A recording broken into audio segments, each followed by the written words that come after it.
Vladimir Poutine s'entretiendront en visioconférence demain. Moscou aimerait avoir l'assurance que l'OTAN ne va pas continuer à s'étendre vers l'Est, en particulier avec une adhésion de l'Ukraine.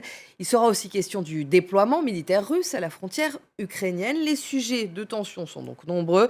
Nous nous intéressons ce matin à la région du Donbass, située entre l'Ukraine et la Russie.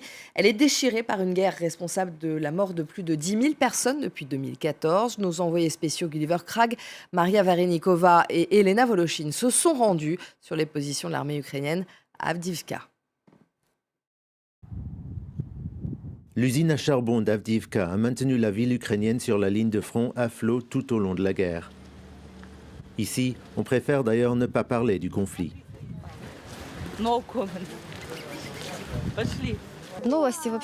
J'essaie de ne pas regarder les nouvelles. La vie est assez dure comme ça. Pourtant, le sud de la ville est dévasté par les combats. L'armée ukrainienne tient ses positions dans les usines en ruine. Ici, les échanges de tirs sont quasi quotidiens. L'ennemi est à moins de 100 mètres. Ils n'ont pas de suite dans les idées. Ils peuvent tirer n'importe quoi, n'importe quand. Pour cet officier, la question d'une invasion de l'Ukraine par la Russie est caduque. La Russie est déjà en territoire ukrainien. A-t-on besoin d'autres preuves lorsqu'on capture un prisonnier de guerre et qu'il a un passeport russe?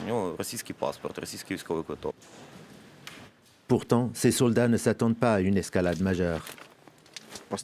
Ils disent sans arrêt qu'il va y avoir une attaque, que les Russes amassent leurs forces. C'est pour ça que je n'y crois pas.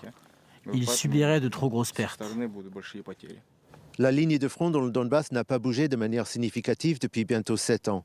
Mais la situation reste instable tant que la Russie n'accepte pas l'orientation pro-occidentale de l'Ukraine et l'Ukraine n'accepte pas l'occupation d'une partie de son territoire par les forces du Kremlin. À 5 km de la ligne de front, New York, une ville bel et bien ukrainienne. Et les membres de ce centre communautaire qui, tout comme les Américains, s'inquiètent de la concentration des troupes russes à la frontière.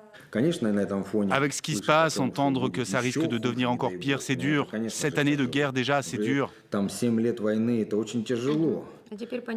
Et maintenant, nous sommes conscients que ça va durer encore très longtemps. On en a pour toute notre vie. Dans cette ville, les derniers bombardements sur les quartiers habités remontent à 2019. La présidentielle en France hier.